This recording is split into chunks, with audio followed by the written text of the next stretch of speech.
All right. And we are recording. All right. So welcome to the panel. This panel is What's New for 6G. This is sponsored by NETS Virtual Organization. And NETS-VO is a virtual organization for the Networking and Technology Systems Researchers branch of, and this is a department in CISC at NSF. So we are sponsored by NSF. So rules of the road. Please, in the audience, mute yourself during the panel presentation, and you can ask questions in the chat. So there's a couple, we may not answer your particular question, or a panelist may look at your question and go, oh my goodness, that's a fabulous question. I'm going to pick up on that, and that's perfectly good. So, but please put your questions in the chat, and we may call on you to ask the question directly as maybe after an hour or so, in which case, please unmute yourself, but then we will ask you specifically. This meeting will be recorded and archived on our YouTube channel. So, some introductions. Katie, yes. Is Ken Gatherer related to Alan Gatherer?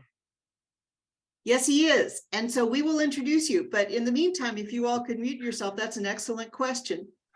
We'll go on from there, but please mute. So I'm Katie Wilson, and Lauren Shee is my co-host. We are at Santa Clara University, and we're your moderators. This presentation is part of the Sally Floyd channel, and this is webinars in honor of the pioneering telecommunication researcher. Could you turn off the sound, please? I had a person in the other room turning on sound, so I had to make that known. And so now onto our panel. What I'm going to do is first briefly introduce our stellar panel, because most of you should have heard of them. And if you haven't heard of them, you'll know them after this, but they are quite wonderful people. And then I'll ask Charlie to briefly explain how 6G will be differ from 5G, and then on to a general panelist discussion. So with that, our panelists are in alphabetical order: Jeff Andrews of UT Austin, Neelam Chandwani of Intel, Alan Gatherer, you were absolutely right, Hisham, that's Alan Gatherer of Cirrus 360, and Charlie Zhang of Samsung. And before I pass it over to Charlie to talk about the differences between 6G and 5G, I would like each panelist, starting with Jeff, I'll go in alphabetical order, and I'm going to stop my share. So I'm going to ask each panelist to briefly, like 2 to 3 minutes, say something about themselves or something about 6G that they'd like everybody to know. So off you go. Okay, well, thanks, Katie. Thanks for organizing this. So as she mentioned, I'm at UT Austin. I direct the 6G at UT Research Center here, which has about 25 faculty, 150 PhD students, and many corporate sponsors, including Charlie's team at Samsung. And we've had a lot of great interactions with Alan and many others. So what I personally have been working on the last few years is a few things that I think are going to be key drivers of 6G. One of those is the intersection of machine learning, and in particular deep learning, with physical layer in 6G. So how can we use these powerful new data-driven tools to get non-incremental gains, over the fairly mature physical layer that we have in 5G? Is there things that we can do that are not obvious that can get big gains? That's one of the big questions I've had in my research, and we've had a couple nice results in that regard. And I can give during the panel perhaps some flavor on where I think these tools really can make an impact and where they maybe can't. I've also been very interested in the emergence of these dense LEO, low Earth orbit satellites. And I'm very curious what role those are going to play in the 6G era, how tightly they'll be integrated with the 6G network, and to what extent they'll really help us achieve global coverage, which 5G did many great things, but it didn't really move the needle much in terms of coverage, in terms of really covering underserved areas in the planet. So I think this could be one big aspect of 6G. I'm also really interested in, maybe we'll get to this in some of the questions, in some of the use cases that could drive 6G. So that's just me in a nutshell. I'm really at heart a half system engineer from my Qualcomm days, and I still just think like a wireless system engineer, and then half kind of communication theorist who loves doing math to prove aspects of communications. It's one thing I think is beautiful about the wireless field is that you can, in many cases, abstract things to mathematical models where you can prove crisp results. So that's me as the token Thank you. academic on that. And now I'm going to move on to Neelam Chandwani from Intel. Yeah, hello everyone. My name is Neelam Chandwani. I'm an Intel fellow and I'm based out of Portland, Oregon. I actually lead the Intel's 5G cloud native RAN technology development, product architecture, systems design, software, overall software stack design. And currently, and this work, I have been doing this in context of the virtual RAN and open RAN systems for many years now. I work very closely with both the RAN vendors and the comm service providers for the deployment of the open RAN systems. And I'm also focusing right now on next generation technology with special interest in dynamic RAN, the wireless algorithms, and the IP designs to support the beyond 5G and the 6G networks. So specifically, if you look at how do you do the distributed cloud and communication systems, including the capabilities of AI ML into the next generation air interface. If you look at the spectrum explosion in terms of both the bandwidth as well as the MIMO layers, how do we evolve and innovate the wireless algorithms without increasing the computational complexity? So these are the areas of focus and the interest for me going forward. Thank you. And Alan. Hi, I'm Alan Gatherer. I started my career out of college at Texas Instruments, and I ended up kind of running the technical side of Texas Instruments wireless infrastructure business for quite a few years. And then after that, I spent a decade at Huawei, helping them get up to speed on 4G, a little bit at the end of 3G and into 4G and into 5G. And then the last couple of years, I'm in my own little startup. And our main, so I was always, to Jeff's point, I was always an algorithm guy who became a systems guy and a chip guy because I worked at Texas Instruments. But I always liked the algorithm bit. But I'm always, my main focus, I guess, in life has always been why are modems hard to build and how do you make them easier to build? And that's really what this new company is about. So I'm very interested in automation. I'm very interested in the explosion of applications for 5G, and I think it's going to explode even more for 6G. And how do you build a system which has so many different, vastly different application spaces and different types of customers? It's because we kind of went from just making telephone calls to where we are now, and moving into 5G, we've gone from just data to all of these different quality of service issues, and security's coming up. So this explosion of use cases and complexity, it's how do we deal with it, I think. And that's a question for 6G, definitely. It's already a question for 5G, it'll be more of a question for 6G. So that's my area of interest. Last but not least, Charlie Zhang of Samsung. Thank you, Katie, for organizing this. I'm with this corporate R&D group. It's called Samsung Research America.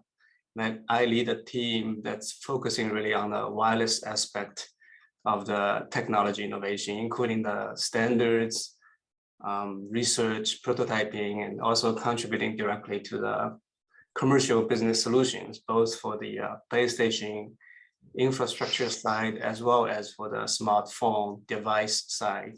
So many people probably know Samsung as a place where we build TVs and cell phones, but we also are one of the probably top 5 vendors for infrastructure network solution as well. So that's a lesser known fact. So on the cellular side right now, probably for 5G, still there's a lot of optimization that's taking place, including try to optimize mobility related solutions when people started to move, all these nice algorithms that we developed for massive MIMO starts to break down a bit, and we have to develop new signal processing algorithm to get some of the performance back. And coverage, I think Jeff mentioned earlier, that's another key thing. Because of some of the new spectrum that we went into for 5G, including I mean, not only millimeter wave band, of course, coverage is a major sort of a challenge over there and area for optimization, but also for C-band.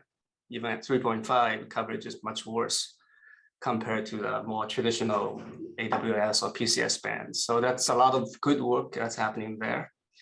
So that's probably on the cellular side. One thing maybe I want to bring up is what we also see is a lot of interesting stuff going on the connectivity side, Wi-Fi, UWB, in addition to the more traditional 5G, 6G topic of cellular communication.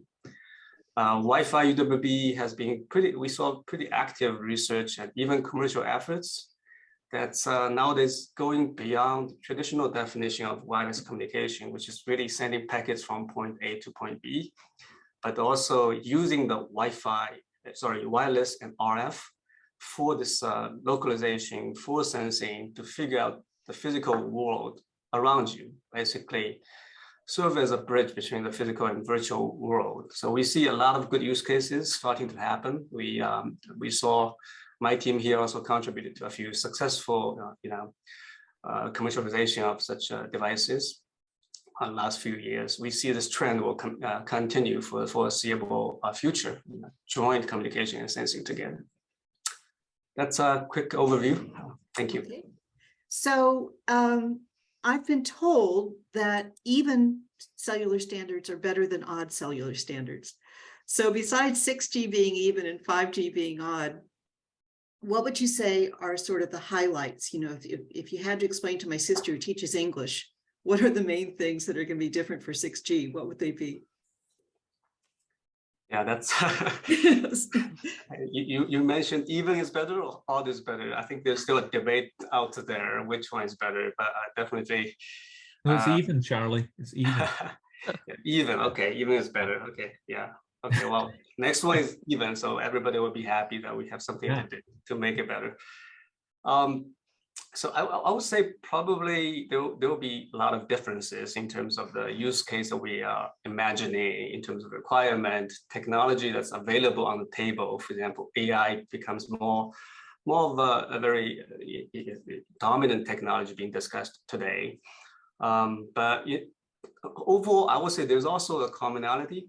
We will probably follow a very similar approach. We look at some of the use cases, look at what's unique in those use cases, and think about what are the possible differences in requirements, and then look at technology that we can have on the table today by putting things together. For example, use case wise, there's a few things people are thinking about: hologram, digital replica, and so on. So one thing probably unique for these use cases is that it requires not only very high throughput, but also low latency, and at the same time.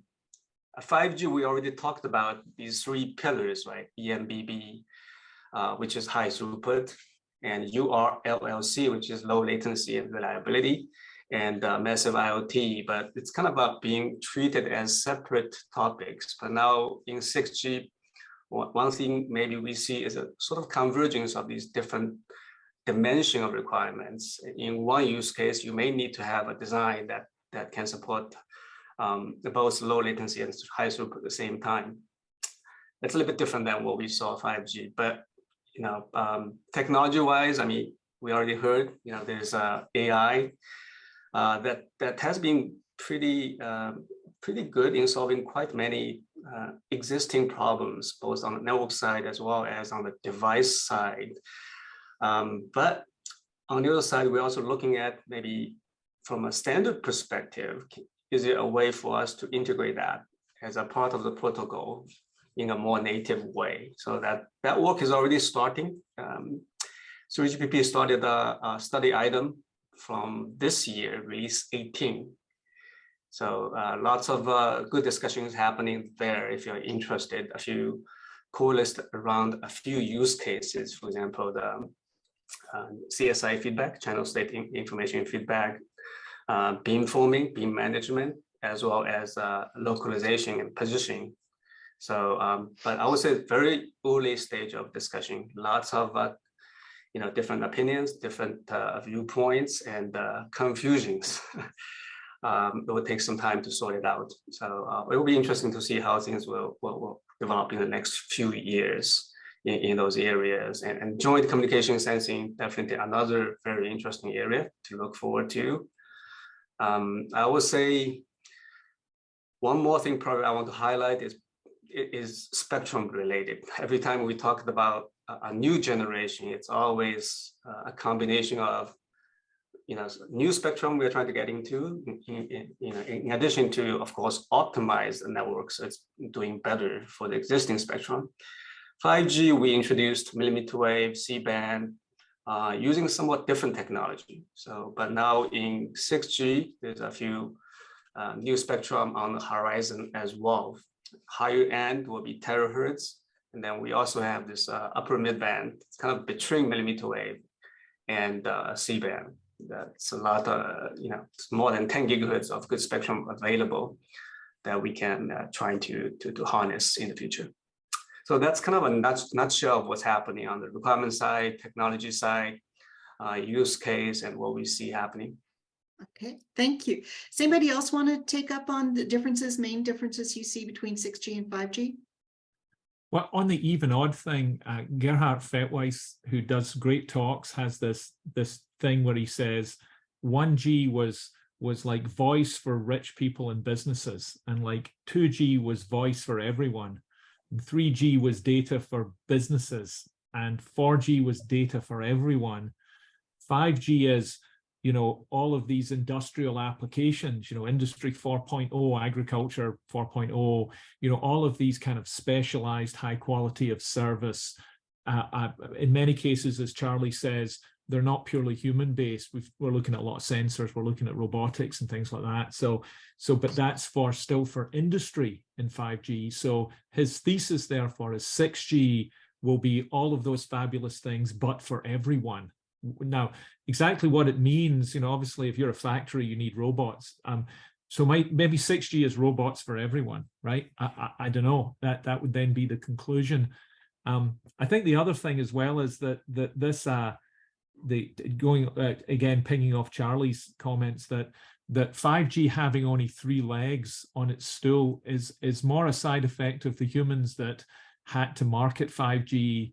And everybody knows that the number is always 3 when you're marketing, right? 2 is too small, 4 is too big. So we had to come up with 3 things. And really 5G has more than 3 things holding it up. And that's one of the issues.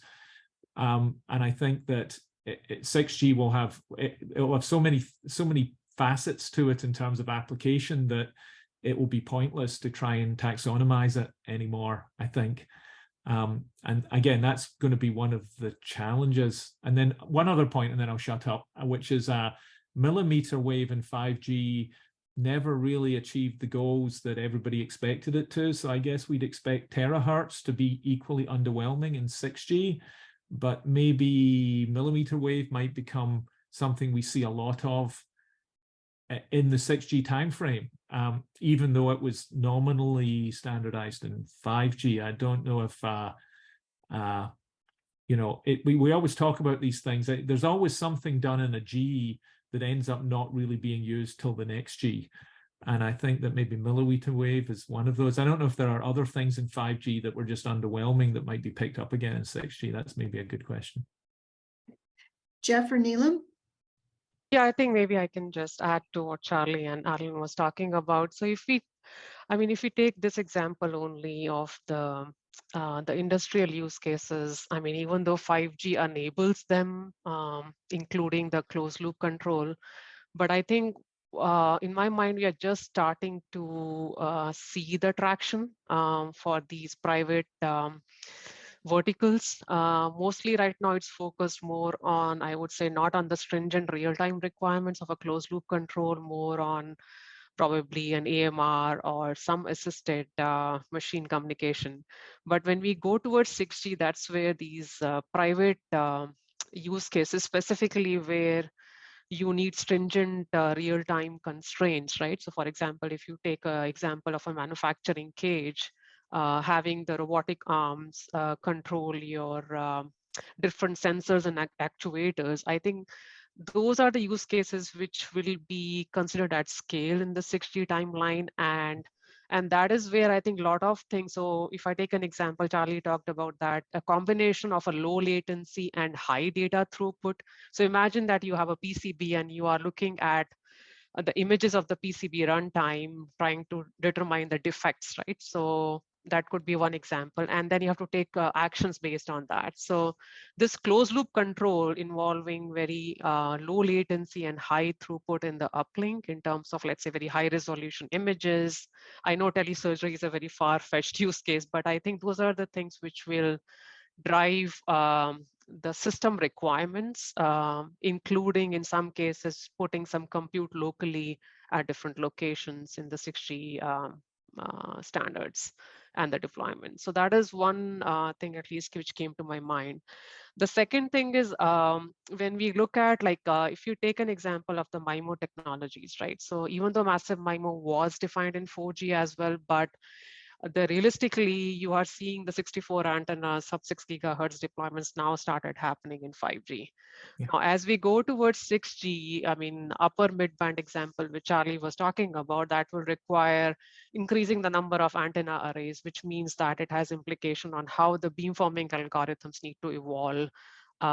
What is the interactions in terms of the open RAN networks between the RU and the DU? So I think just the massive MIMO as well as the distributed MIMO technologies itself, 5G has just started seeing the initial deployments, but the challenges which will be there as we go to new spectrum and even the high frequencies like millimeter wave, how do you do the beam tracking switching? So far, it has been fixed wireless only. So I think those are the things which we'll have to look into 6G and differentiate itself from 5G. Yeah. My turn? Yes, sir. Okay, great. Well, I'd like to pick up on kind of what Alan said. I think, point I'd like to make to the audience, and I don't have a great feel for who our audience is. I see some of my students in my class here at UT. I see other colleagues around the world, but so if it sounds slightly condescending, I apologize. But I think, one thing to understand when we're talking about 6G, and one of the things that makes it so difficult to predict and fascinating is just how complicated these systems are. So take something like millimeter wave, which Alan referred to. We standardized it for 5G. Charlie's team was, very instrumental in that, in getting that introduced. But that's just such a small piece of the puzzle. So yes, millimeter waves in 5G, but think of all the things you need to do to enable that. First of all, you need a much denser network, but that costs money. That costs, there's various laws, including local laws, prohibiting density in many cases or making density difficult to achieve. You need to have devices that support this before AT&T wants to put in a huge network, right? You need to have Apple on board and Samsung, but then, that's a chicken and the egg problem. You need use cases for such high bandwidth, and then there's of course the technical issues. And I think, you can put something in the standard, but actually getting it to work well technically is hard. Like think about MIMO. We had sort of the optimal way to do MIMO figured out around 2000, at least in theory. Didn't really make it into any commercial system for at least 6-7 years, and that would be Wi-Fi, and really it was like really later baby versions of it in the later 3G standards 10 years later. So it takes time to get these technologies to maturity, and it's one of the reasons I was just laughing at my friends who thought that connected vehicles would be owning the roads by 2020. I had various bets with my friends at NVIDIA and other places about when this would happen, and I won all those bets because I've seen in telecom how hard it is to deploy a big complicated technology, and that's what we're talking about with 6G. So it's hard to say, but I do agree with Alan. I think 6G, we will see millimeter wave really reach its prime, I believe, around the 2030 timeframe, and it'll be enabled by all these non-technical factors, as well as I think machine learning. This is one key role, and various ways that one can leverage those tools to really make millimeter wave work, line the beams quickly, track the beams. I think this is one place where machine learning and data-driven design can really shine. So is it fair to say that 6G is more spectrum, more applications, more demands, faster throughput, that sort of thing? So that's like from a bird's eye view, and other things going on there in terms of specific use applications. But what I want to do now is focus down on 5G is OFDM, which I'm a big fan of. Do you think 6G will be OFDM? And what will be different about the upper layers as well? So what do you all think? Well, I'm already on the record at a recent 6G panel getting in a screaming match with the aforementioned Gerhard Fettweiss, and I believe actually, no, this was at the Brooklyn Summit. Anyway, you know, the OFDM was handed down to us by God. We should be grateful for it. And you know, the fact is that it's amazing, right? Katie, you've been working on it since your PhD, and you know, look, it's essentially the eigen decomposition of a LTI channel. We have a super efficient implementation of it that's like not even it's like linear, with the length of the multipath. It works great with MIMO. All the patents on it are expired. I mean, it's like, how do you beat this? So I mean, the peak to average ratio is really the only issue. But I mean, we also know from information theory that good waveforms have Gaussian type envelopes. So I don't know. I was amused watching everyone debate all the alternative waveforms for 5G, and I predicted in my 5G article in 2014 that it would be OFDM again, and that's what happened. So I think it's here, other than for maybe niche applications where maybe narrowband, where a single carrier waveform might make sense. But I think it's just too good. You can like just slice and dice it in time and frequency, allocate it to different users, throw it all through an IFFT, and it just works. So I don't know. It's hard for me to see it getting displaced. Any other thoughts on that? Yeah, I tend to agree with Jeff. I mean, I think it's not that it couldn't be better, but it's the least of our problems right now, maybe is a better way of putting it. From an engineering perspective, you don't fix everything. So I see there's a lot more problems. I want to say one thing that Jeff said at the end. So if I could just rewind for a second, he said something really, really significant. He said, we have to get Qualcomm and Samsung on board with handsets in order to make it all work. And I think that's an enormous weakness in the current system, right? Because, and it's true though, that, I mean, for instance, in the private space in Industry 4.0, if you listen to guys like that guy from Bosch, Gerhard Müller, maybe I'm getting, no, I don't think it is. But anyways, he does great talks for the industry space from Bosch, and he complains about this too. He complains about in the industrial setting, they can't find the things to stick to the side of the robot that support the features which are already in the standard, right? And so I do think that into 6G, there's such a wide application space. It's going to really hamstring the industry. Apologies to Charlie in advance. If we just have like 2 manufacturers of UEs, they're not handsets any longer, right? Because they're everything. And I don't think that's what will happen, because I think we're moving away from it being primarily a handset business, a human being holding a thing, Samsung, by the way, holding a thing up, right? It's going to be many, many kinds of endpoints, and it can't just be 2 companies building the chips, or even, never mind the actual handset, the actual enclosure, but even the chips and there's going to be a lot more software as well. There has to be a lot more software as a result, because there's so many applications out there. So we got to kind of get away from there's only a couple of companies with scale to do this problem somehow in 6G, I think. That's not a theoretical problem. That's a very practical business problem we have to overcome. Sorry, and then OFD, back to OFDM. Go for it. Yeah. I mean, if everybody's happy with OFDM, which makes me happy. Probably one correction, OFDM is today using downlink. Single carrier is already using uplink for starting from LTE and carried on to 5G as well. So it is true, as Jeff and Alan pointed out, that we had a lot of... That's still OFDM. It just put a DFT precoder in front of it. Still OFDM. Yeah, That's true. Single carrier FDMA, somewhat different, but yeah. But you're right.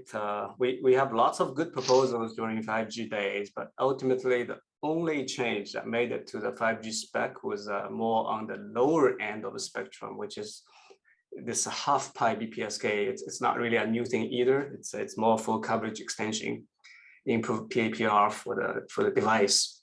Just good inclusion, but lots of proposals, very many different reasons why none of them were adopted. But I still think, I personally believe, if you think about this fundamental communication theory topics, coding, modulation, waveform, multiple access, these are still very important whenever we think about new generation. Maybe going a little bit beyond just narrow definition of waveform being OFDM itself and thinking about modulation. How did you make it more Gaussian-like? For example, the square modulation has been there forever, right?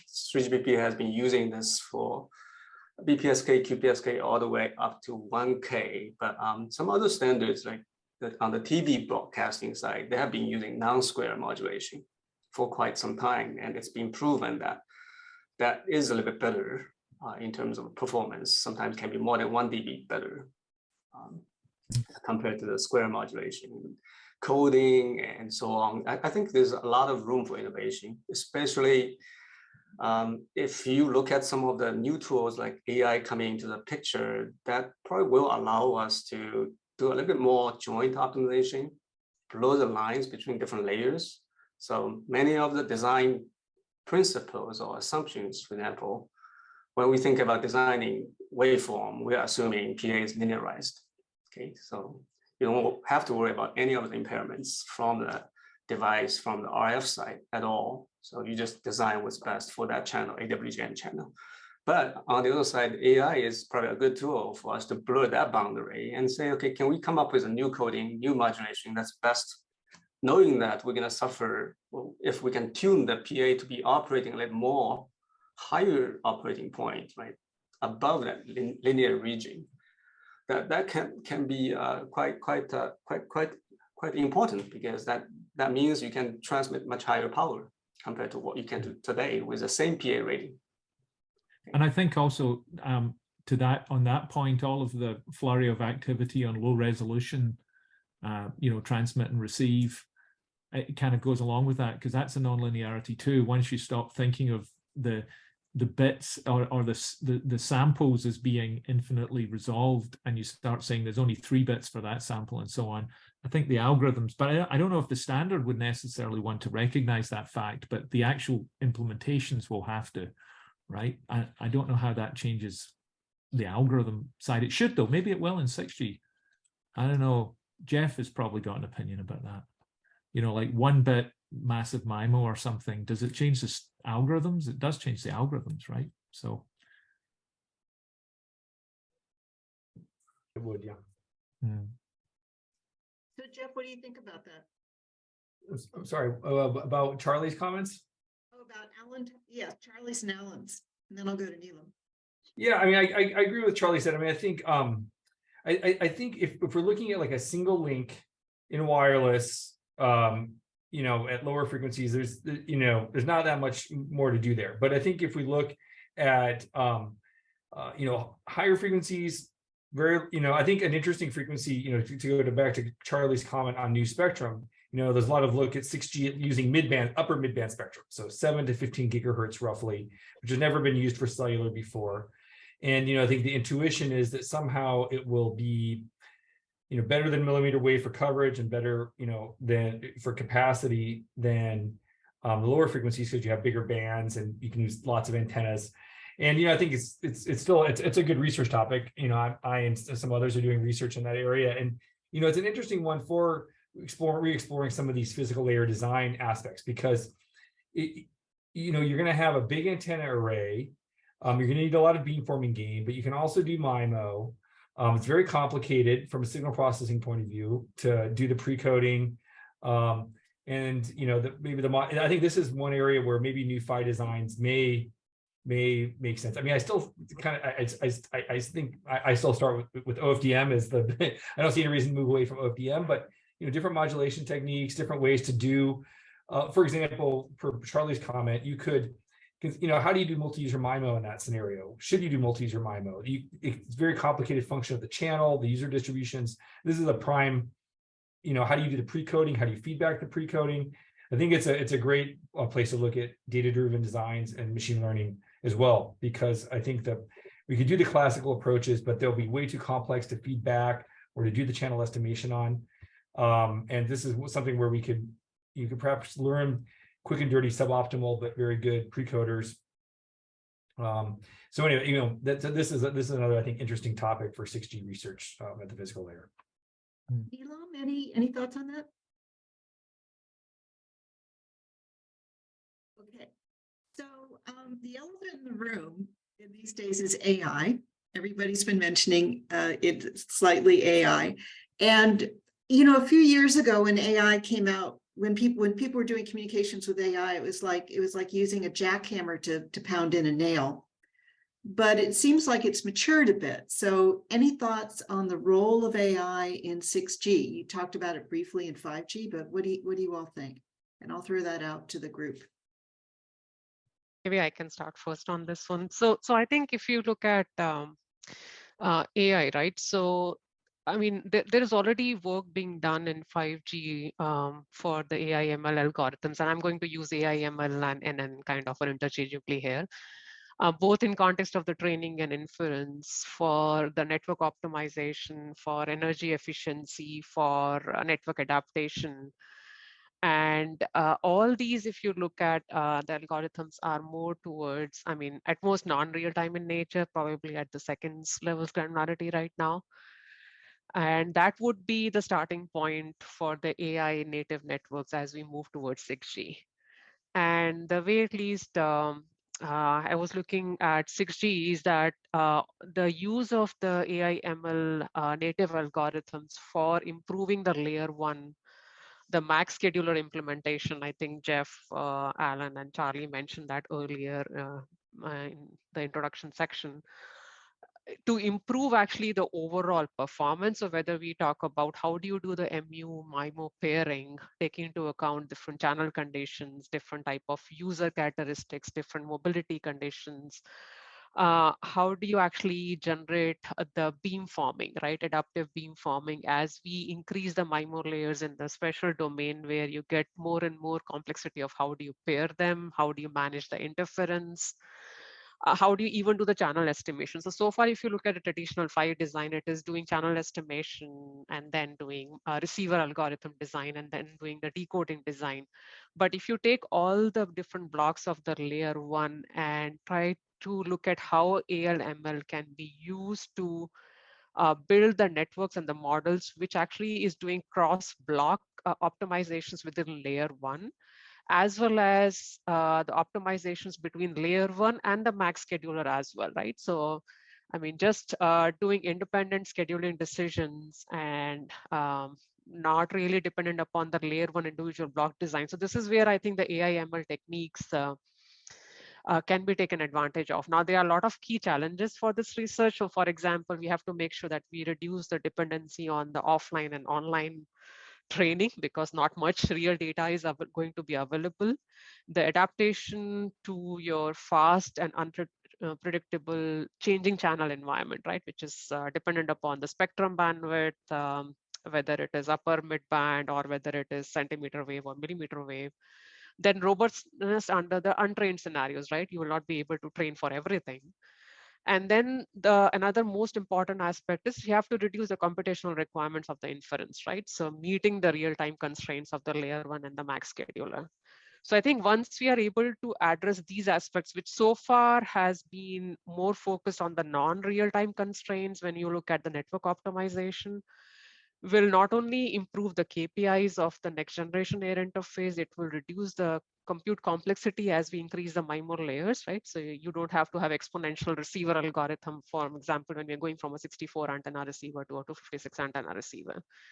And then when we are looking at various diverse use cases, right? So you don't have to manually tune them and optimize when you are installing those diverse use cases in the dense deployments like autonomous mobile robots, warehouses, and enterprise environments.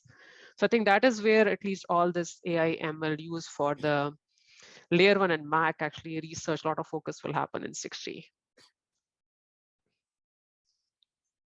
Anyone else want to jump in on the AI ML aspect? I mean, do you see it more at the physical? Neelam talked about the physical layer, the upper layers. Where do you see it working or not working? But I mean, I think everything Neelam said is, she pretty much said it all. So it's pretty good. But just to add a little bit to that, you know, from kind of my neck of the woods, one of the problems is that you need the data, right? So you can't do machine learning without data, and you don't know what data you need. So it comes back to this. I know I'm a broken record here, but it comes back to this issue of you need a very flexible solution. You know, the thing that you build that is either the handset or certainly the infrastructure in the layer 1, layer 1, layer 2, layer 3, the RAN layer, you need to build it much more flexibly because you don't know what data you're going to need out of that system. And there's an enormous amount of data flopping around inside of there and disappearing on a millisecond basis, right? It comes and it goes. You can't collect all of it. It's not realistic, but you don't know what you need. And so if we're going to advertise ORAN and get out of simply 3GPP as a standardization process, you know, the ORAN guys have brought up this idea of the RIC, which is kind of like there's a near real-time RIC and a far real-time RIC. And the idea is that this guy's going to sit off to the side and get this information from these things. In case you don't know about ORAN, the RU, the radio unit, which is kind of the antennas and the front end. And then there's a DU, which is kind of most of the rest of the layer 1, layer 2. And then there's a CU, which is higher layers, right? And all together they form a RAN. And then onto the side of that, they kind of stuck this thing. And that's where the machine learning is supposed to live in ORAN. But the problem is, and they've got lovely interfaces everywhere. The problem is that if the CU, the DU, and the RU are kind of like black boxes and they've already been fixed, you can't really get the data out of them, and the RIC can't do anything. It can talk to them, but there's nothing interesting being said. So I do think that there's still a ways to go in ORAN to fix this problem. And that's a standardization problem. So let's call it a 6G problem in that sense. ORAN will move on to doing ORAN for 6G. Actually, I wonder, from Charlie's perspective, ORAN and 3GPP, are they going to somehow, actually Neelam as well, she's very active on the ORAN side. So, you know, you guys in my screen, you're sitting on top of each other. So you know, are these things going to merge at some point? Are they going to cooperate more? Because it does seem like these two problems collide, the need for AI and the need to kind of open up all of these systems and allow the user to constantly adapt them. We're going to need that, right? If we're going to do AI, that's my point. You can't standardize machine learning. It's the opposite, right? That's a contradictory statement because it's learning. So maybe, yeah. So definitely, I think, as you mentioned, AI is going to touch many different aspects of network design operation, right? So not only for the physical layer, MAC layer, as Neelam was talking about, that's very important, definitely, but also on the network side, between the RU and DU, even higher than that, maybe on the core network side, there's a lot of good application for AI that's taking place today as well, that's being studied in 3GPP. So of course, I mean, today, at least as of now, ORAN and the 3GPP addresses different aspects of the interface. So 3GPP probably, I mean, maybe ORAN focus on these aspects between the DU and RU, whereas 3GPP focus on between RU and end terminal users, and also above that DU. So that's a little bit different scope right now. Of course, in the future, anything can happen. People can decide to, you know, work more closely, or there could be overlap.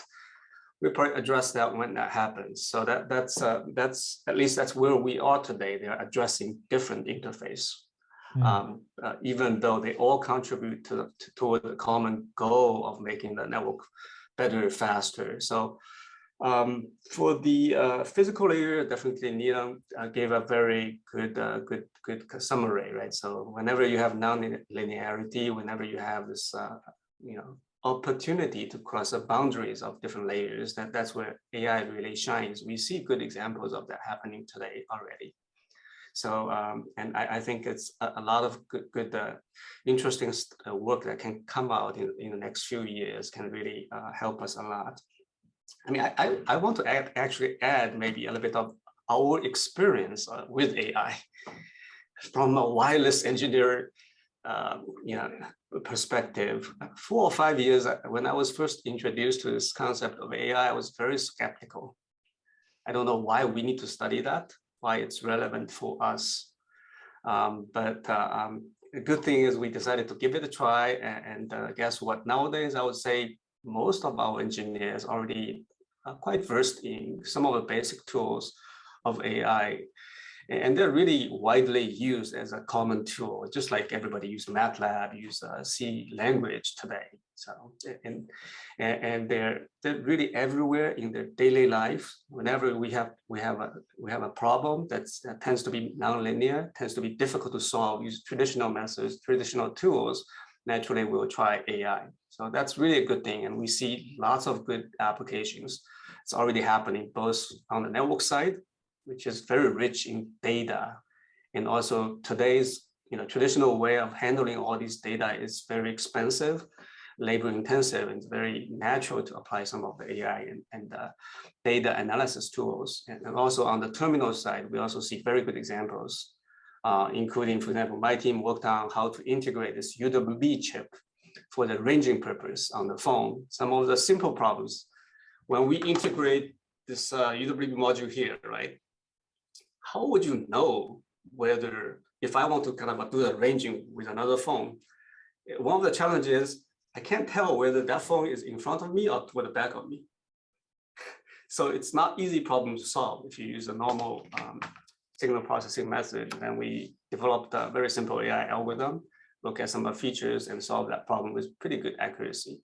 So that's really happening. But on the other side, I also realize nowadays is a lot of interest in AI machine learning among professors and students. Some students came and joined us, and they really just want to do AI. To tell them we are a wireless team. Fundamentally, starting point should be wireless. I mean, I see a lot of efforts, a lot of attempts to solve a problem just by blindly use data-driven methods using AI tools, without any exception, always fail.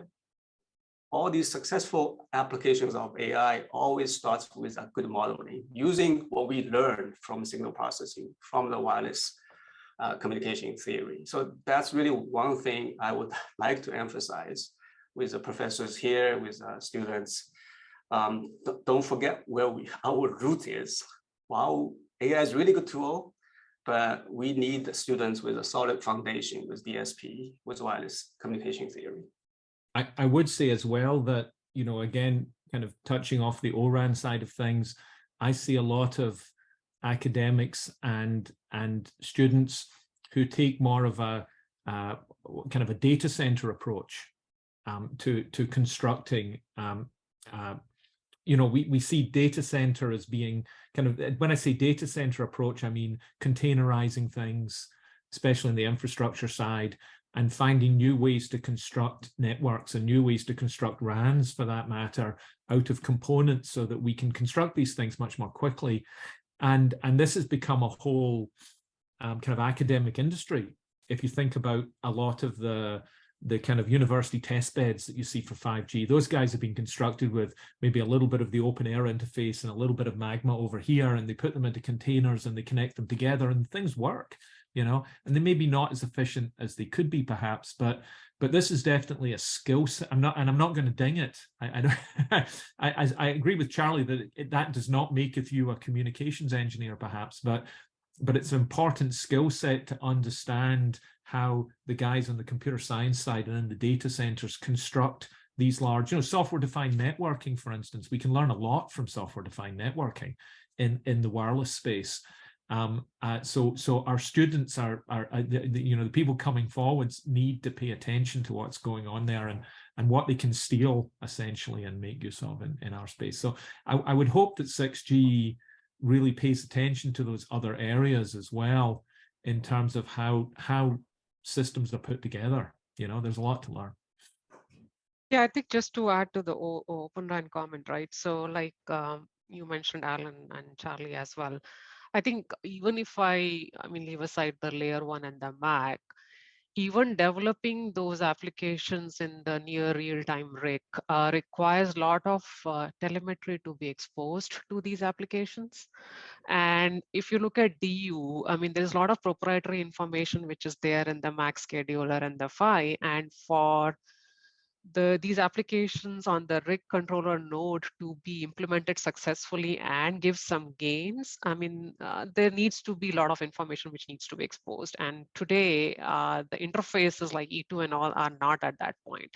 So I think from a standards perspective and even from a research perspective, right? So how do you make the AI ML models more accurate? The information and the telemetry, your channel conditions, there is a lot of wireless expertise required, and that needs to be exposed at the right level. Okay, so that is one thing. And the second thing, coming back to the layer 1 and Mac, if you take a typical general ML model like Charlie was talking about, it is definitely not going to work. So I think there needs to be a domain expertise, wireless domain expertise, which needs to be used to build proper models like neural networks as an example, right? For it to be successfully used in the layer 1 design in future.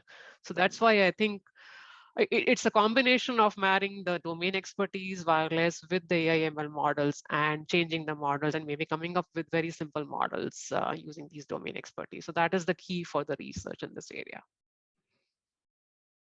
Yeah, there's nothing worse than a panel where everyone agrees with each other, but I have to say I agree in this case with my colleagues. I too was worried that ML would kind of take over our area when but it's been the opposite in my experience working on this heavily the last 5 years. Actually, working on ML instead of like using the mathematical approaches, it actually requires me to get closer to the system, to the hardware, really understand the details. Like how the reference symbols are built, every little aspect of the standard, you have to kind of understand it in order to like do something that really gets you a gain and to really understand where the gains might be. So I found it, actually, yeah, you have to like intersect these two things very strongly to have anything that's actually an improvement over the state of the art already.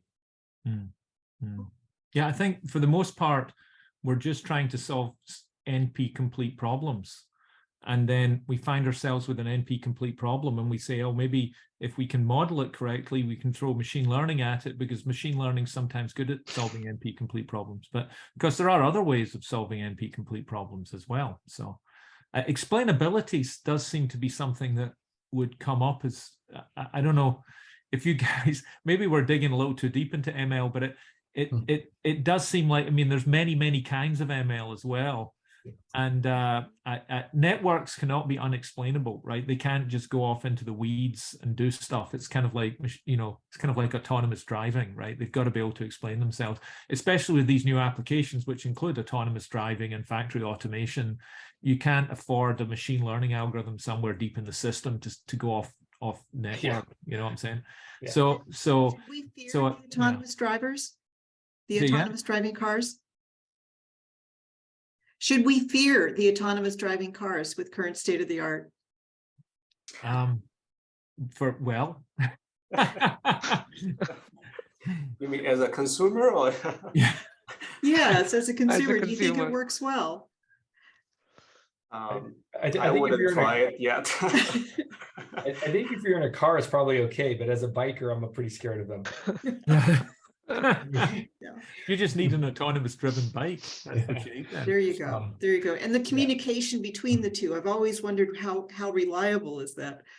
Well, it comes back to Jeff's point as well about how, Jeff's comment early on was about the thing that really didn't happen was this fully connected highway thing that was really going to be the first step in solving the problem, right? Unless these cars are all talking to each other, they have to be smarter than humans. And humans are notoriously bad drivers, and they kill each other. They knock Jeff over on a bike every day, or the Jeff equivalent, right? So it's not like humans are very good at this. So machine learning, you wouldn't think would be awfully good. It may be better than humans, and we'd still hate it. We'd still say, oh my God, that car knocked that person over. But people knock people over every day. So I do think more connectivity. So wireless is the answer. Machine learning is not the answer. Wireless is the answer, right? And that's yet another fabulous application for 6G that 5G, unless Charlie's going to contradict me, frankly, didn't quite get done, right? Though it gave it a good shot, but I mean, there was a lot of focus on vehicle to vehicle, right, in 5G, Charlie, but here we are. There isn't much of it going on. So I guess there's a lot more left to do at that point in time. And that's really the answer to your question, Katie. So that gets into connectivity, somebody controlling the whole thing or decentralized control, right? So do you have cars talking to a centralized who gets back to them, or do you have cars talking to each other without having the highway connected? Similarly in the network, will it be like a downward control or free for all or ad hoc, or what do you see it being, or something in the middle? Well, the name of that 5G study and work item that Alan was referring to was V2X, so vehicle to everything.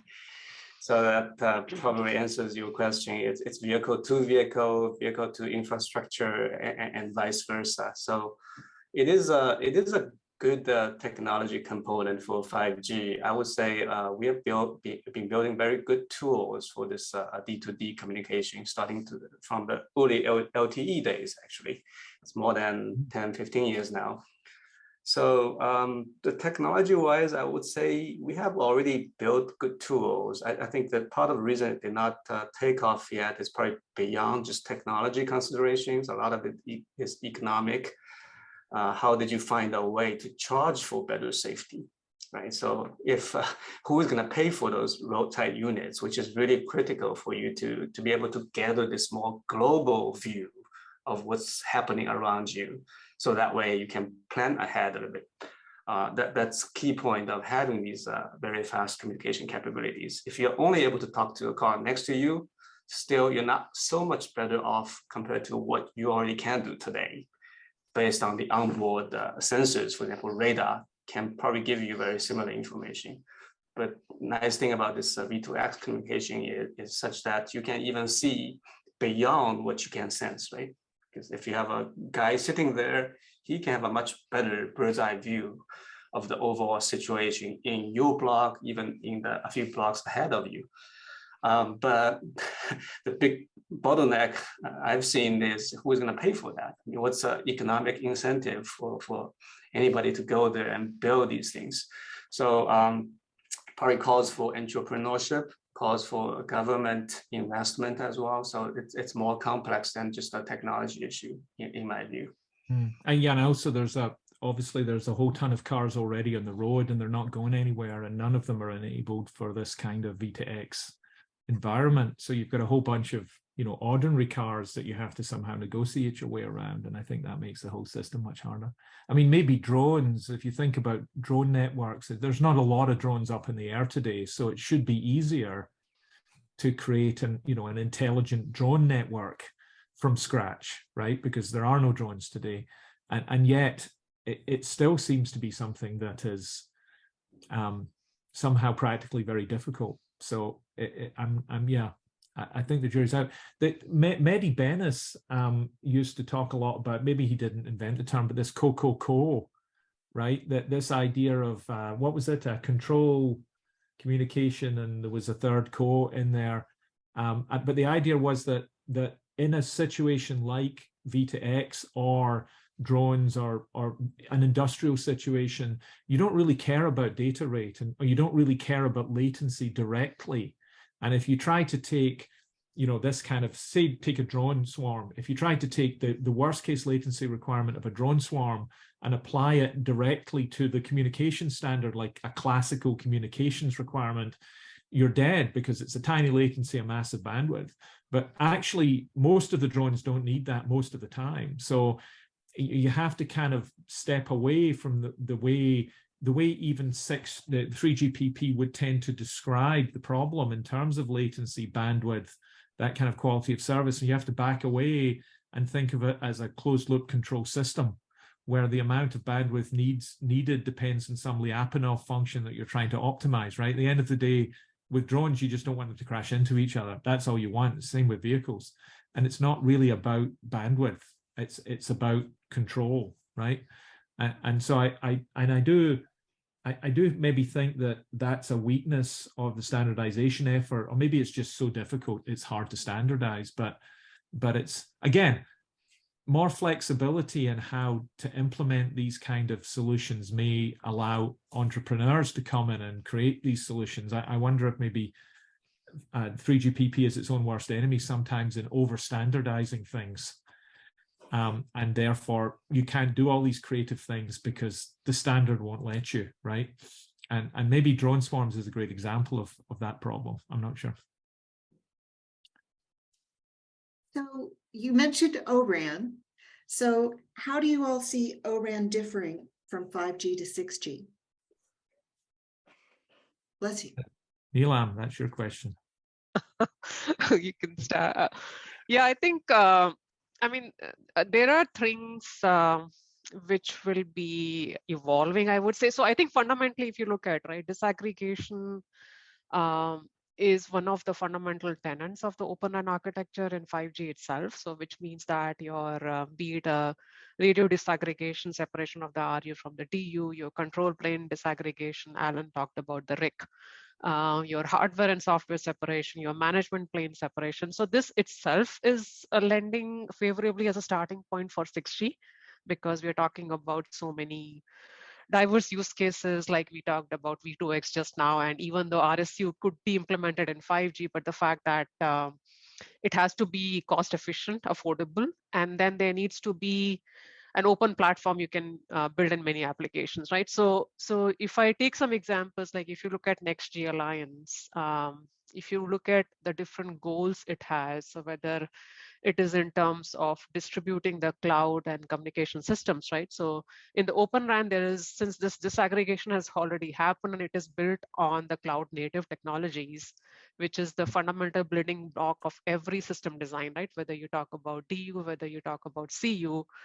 So I think that is where distributing the compute fabric, I mean, the people call it as wide area cloud, right? That itself is, I would say it enables your seamless combination of compute, data services, and the communication across different nodes of the network, and as well as the devices in the future, right? So because, I mean, when you have so many devices, you cannot assume that the compute will always happen at the network. In order to optimize, there can be some compute at the device also, and you should be able to runtime distribute the compute. The other example which I'll talk about is in the Open RAN, there is already a lot of focus on the sustainability, which is improving the energy efficiency of the overall network, right? So we were earlier discussing, as an example, AI/ML, right? So we talked about AI/ML for network management, for planning optimization, but if you look at, you can use AI/ML and typically any traffic. I mean, doesn't matter what type of device it is, whether it's us as being using a smartphone or it could be machines. There's a traffic profile, right? Based on the time of the day, based on what the use case is, you have variability of the network. So using these different type of interfaces which are being defined in Open RAN, using an open platform where you have a lot of control over the power states, right? Individual computing resources can go into different power states. So using AI/ML techniques for dynamically, based on the load line, improving the energy efficiency of the entire network, right? So this will become more important as we get into 6G as well. It is already important in 5G, but more critical in 6G. So Open RAN kind of, I mean, we'll have to look towards that when we define the 6G enhancements in Open RAN.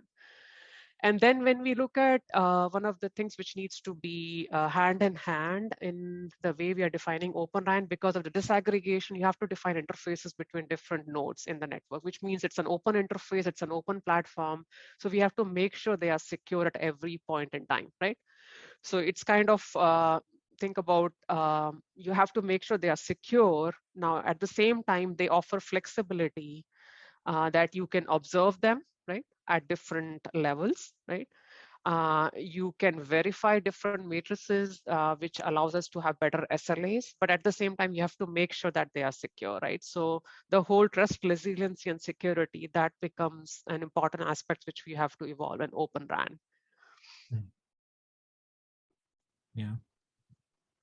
Yeah, I just add the a couple of throw out a couple of words.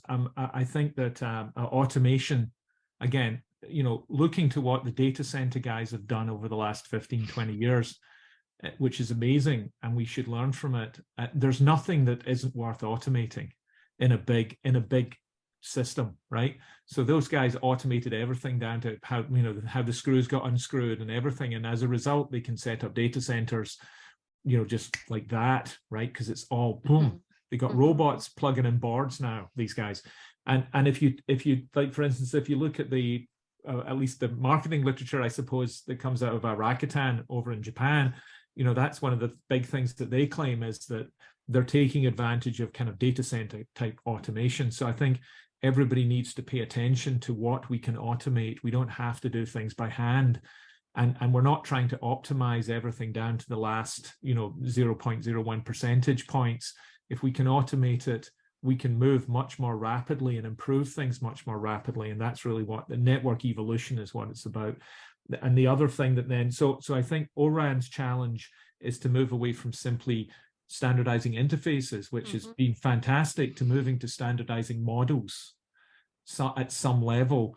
And that then brings you into, so it's beyond the interface, and that then brings you into maybe even the idea of digital twins, which is a word that hasn't come up yet, but I think in 6G, we're going to say the word digital twin a lot more. And that feeds us back into the machine learning aspect as well, right? You're not going to be learning sometimes on the system, you're going to be learning offline and then applying the offline learning back into the system again. And that will be an enormous feedback loop. And I think that'll work. That works really well, by the way, Neelam's point about power management, which is, you know, we're going to have low energy systems, right? We're going to have a lot more of it. It's going to have to, the energy is going to have to crank down. These kind of digital twin models can help us understand things without having to be sticking our fingers into the network 24 hours a day.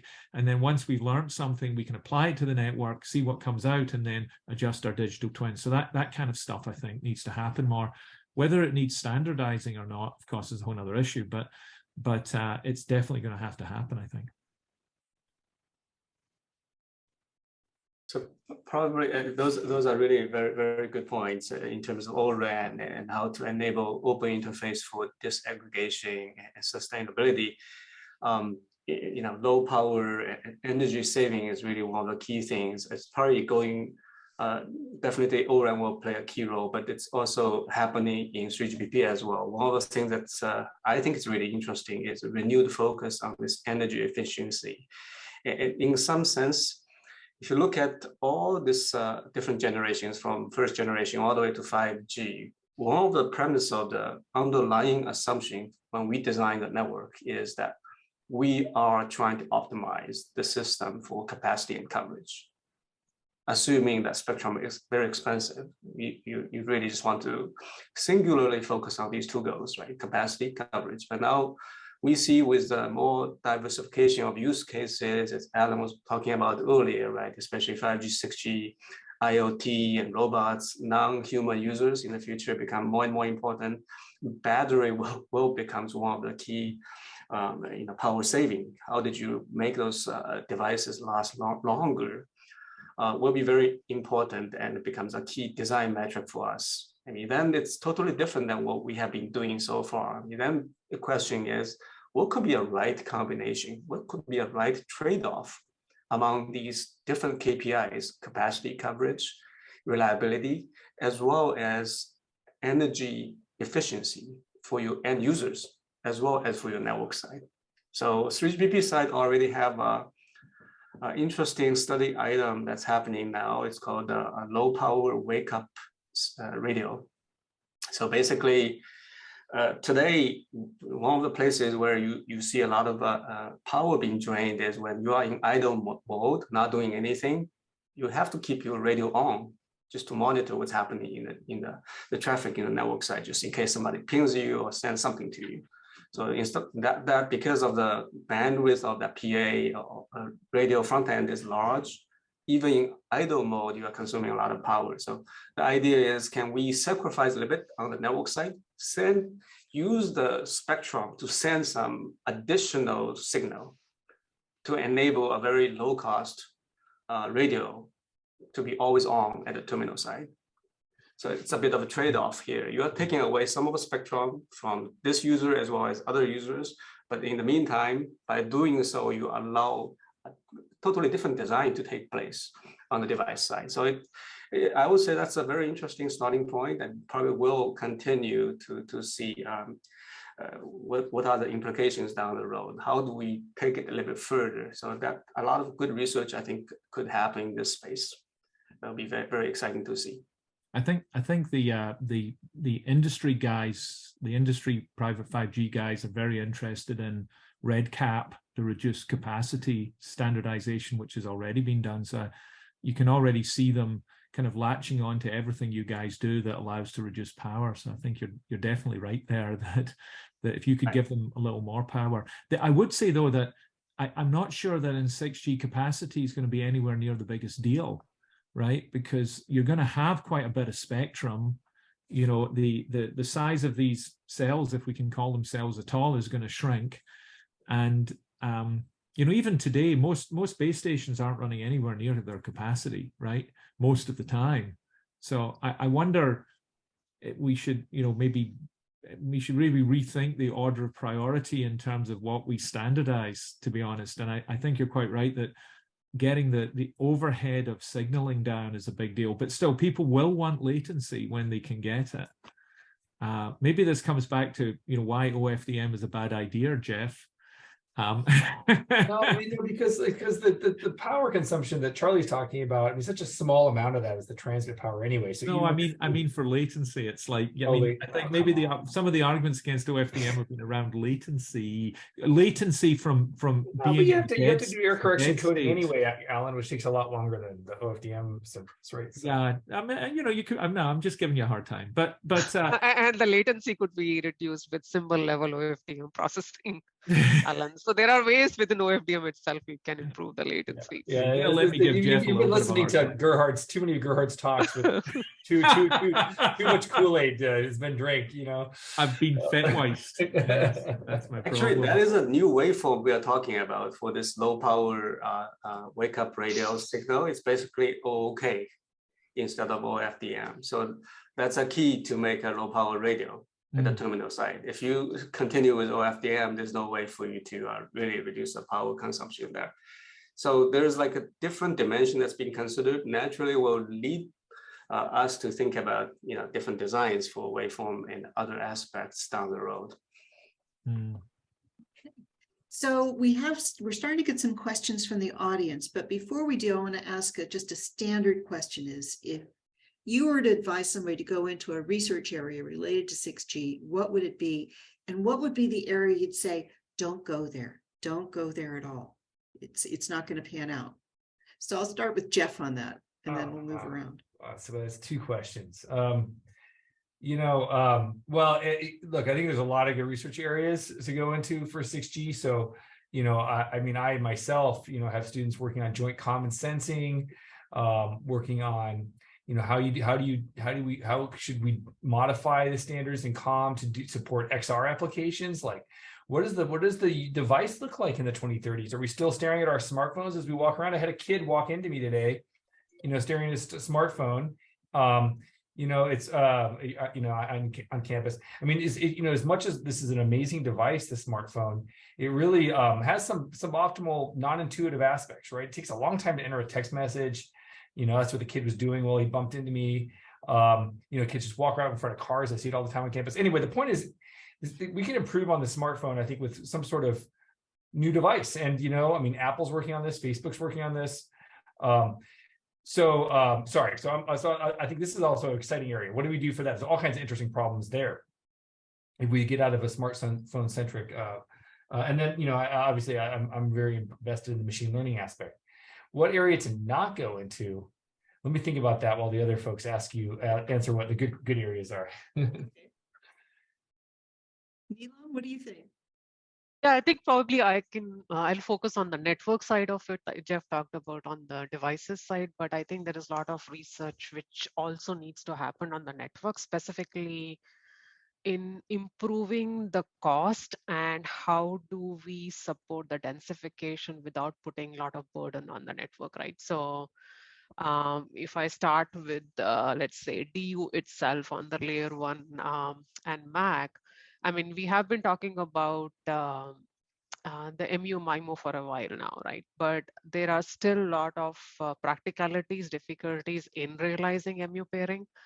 So a lot of research, because if you can improve the MU pairing, you will improve spectral efficiency, bits per hertz, BPS per hertz, and you probably don't have to go for wider spectrum bandwidth or maybe some other ways to improve the data rate. So I think there are a lot of challenges from, at least from a wireless air interface perspective, and the layer 1 and the MAC in that context. The second thing is, when we look at so much densification of so many cells, right? It's not possible and it's not scalable to always assume that, let's say, there will be always a RUDU for a group of cells, right? How do you do a dynamic RAN and efficient RAN where you can runtime change the mapping? I would say it's basically a kind of a cell-less design, or I mean, there is no tight coupling between the radio and the DU and the remaining parts of your network, right? So that is something there can be a lot of research in that area as well. And we did briefly talk about the sustainability in terms of the overall sustainability of the network, whether it is, let's say, the radio power itself. A lot of power goes into the radio, whether it's PA, whether it is your transceivers as we go for higher frequencies, a wider spectrum, your ADC DAC itself. So there are, I think, sustainability has a touch point in every part of the network, so that a lot of research can happen in that area. Charlie or Alan? Yeah, I think we both Jeff and Neelam shared many good points. AI, joint communication, sensing, network side innovation aspects.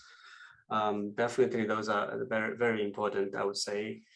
And I would also think that still always go back to the basics. I still see a lot of room for innovation for these fundamental communication theory, coding, modulation, waveform, and multiple access. I think we should take a look at that, especially in the context of the new spectrum we are looking into. I mean, of course, do not go and try to improve the coding performance by another 0.01 dB for AWGN point-to-point link. That's not going to be very useful for us. But look for opportunities. Look for where the need is, what the pain point is, right?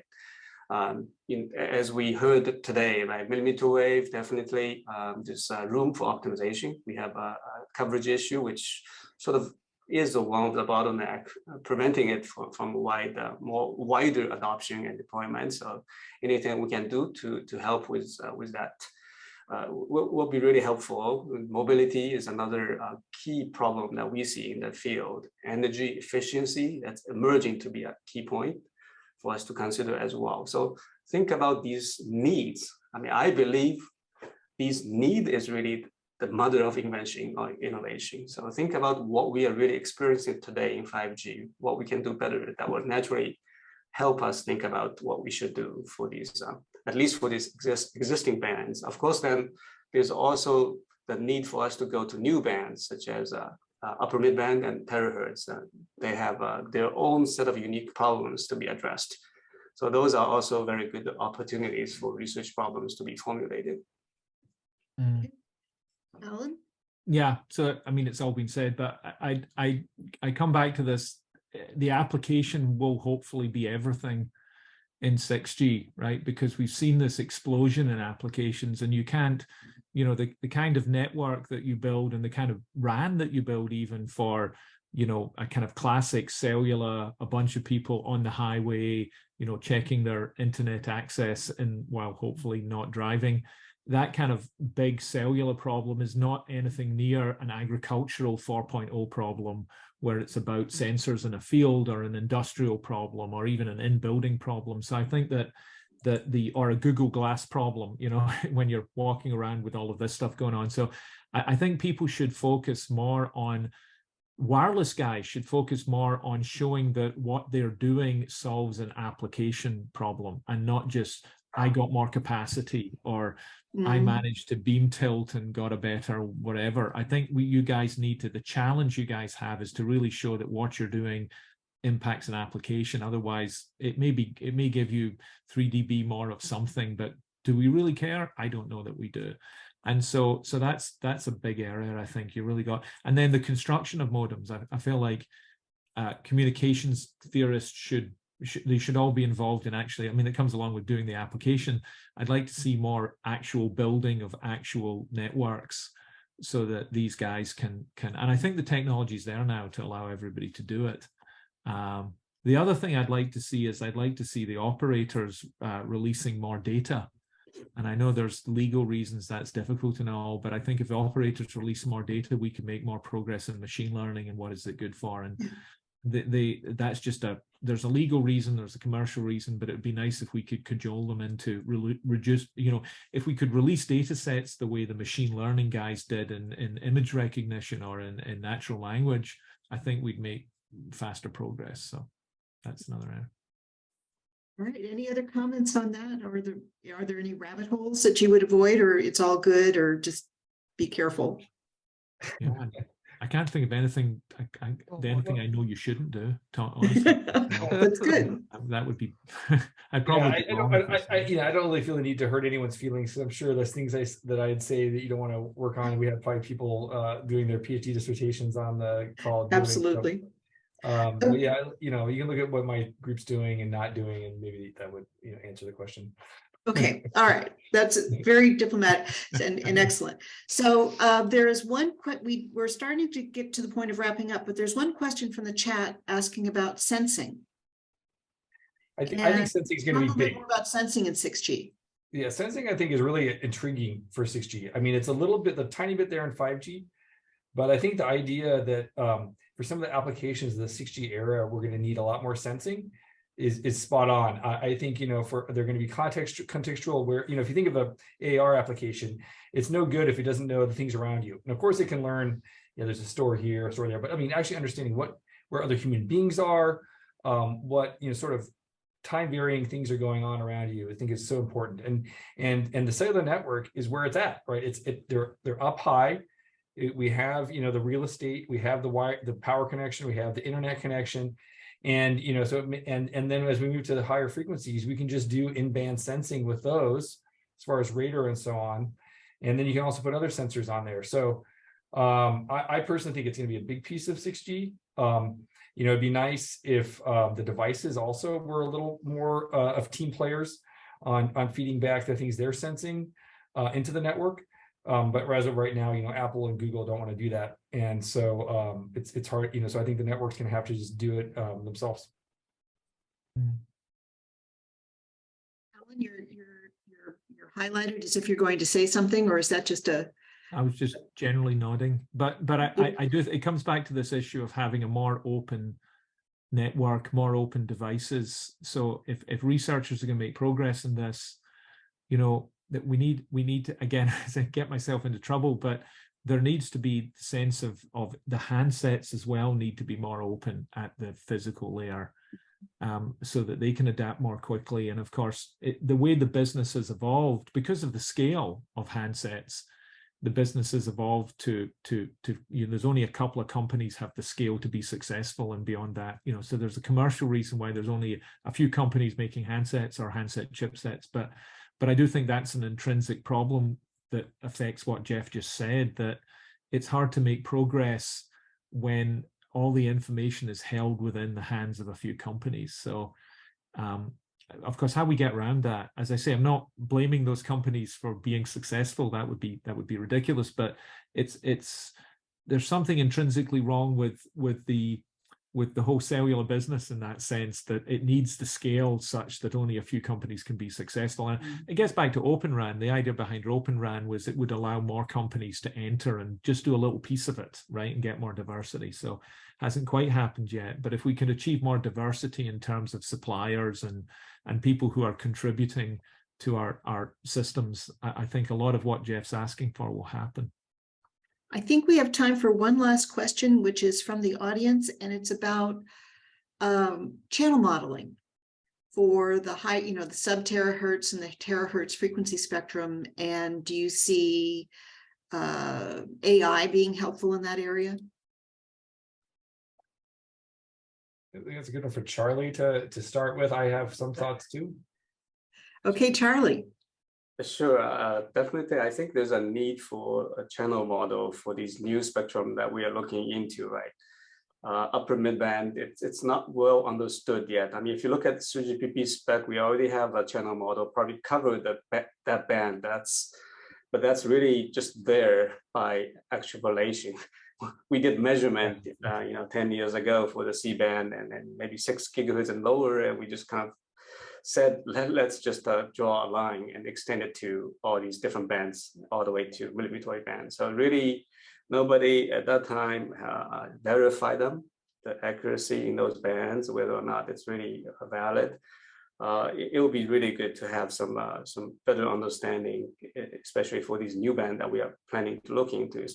Considering one of the requirements, for example, for upper midband is that we can have the similar coverage compared to C-band, but in the meantime, we want to have much higher capacity. So that's pretty difficult, pretty challenging objectives if you combine both of them together. So then having a very accurate and well-supported channel model is a very first step, I would say, in general, for us to start system design. So that definitely AI, how to apply that, I don't have experience yet. I haven't looked into that problem, but I would expect that would be a good tool to use. Jeff, you want to talk about? Yeah, I mean, I think I agree with what Charlie said. I think we do need more measurements of these frequencies. Ted's doing some Rappaport at the sub-terahertz area currently, and other people are doing some campaigns in the upper mid bands that Charlie mentioned. I think how AI can help is that it's actually hard to even get good measurements. Actually, if you think about a terahertz array, you have a huge number of elements. You have to do like beamforming to even get a measurement. And so you don't really understand the full channel. So you need to do some sort of extrapolation if you want to try to model really the full channel matrix. And this is things like deep generative models and other deep learning tools can perhaps provide good, very good models of what actually be happening in the whole channel. So that's at least, and then and the good thing about that is if you have a good deep learning model, then you can just generate tons of synthetic data from it. So that's how I see it fitting in. Well, Yeah. Why is it so difficult? I mean, I'm not qualified to comment on channel models, I don't think really, but it's always seemed to me that there's been 2-3 groups that have done, they do the channel modeling, like Bell Labs would do one, and because Ted Rappaport would always do it, and there's these guys that just seem brave enough somehow or capable enough to do channel modeling, and then everybody else just thinks it's too difficult. I mean, why isn't every university prof in the country going out and doing a little channel modeling, and then you could put it all together and come up with an answer? so distributed channel modeling. Yeah. You need a lot of hardware, Alan. You often need hardware that's not commercially available to do the research on the bands that people are curious about. And it takes just an incredible amount of time. I mean, I can't tell you, you'd see TED students here at UT, like up on the buildings, like at 7 in the morning, 7 at night. Summer, it's 105 degrees in Texas. These guys are up there, measuring the 28 gigahertz band, So does this come under the category of things you would not advise people to do there for? Something? Anyway, I'm just saying it's very time consuming. You have to have special gear. It's not that easy to do actually, and it's just very laborious. It's glad Ted does it, but I mean, it literally is just hundreds of, there's thousands of man hours that have gone into some of the data sets that. It does seem to me though that other sciences do this kind of stuff all the time. People that are discovering new medicines have legions of people toiling away, providing the fundamental data. Are we just lazy as a community that we don't want to? Because our top minds can just go work for Qualcomm or Samsung, Alan, and they have to, whereas if you're in chemistry or biology, you're doing postdoc for 8 years. There's a structural problem with our whole community, is what you're saying. Well, it sounds like we have enough for another panel later, but the time is ticking on, so we're going to have to stop this. I learned a lot. I really enjoyed you all coming today. I'm so thankful for this. So I want to thank Alan, Charlie, Jeff, and Neelam for a great panel. And thank you all for coming. So I guess that's it. And thank you all. Thanks, Thank you very Thank much. you. Good to be here. Bye. Bye. Bye.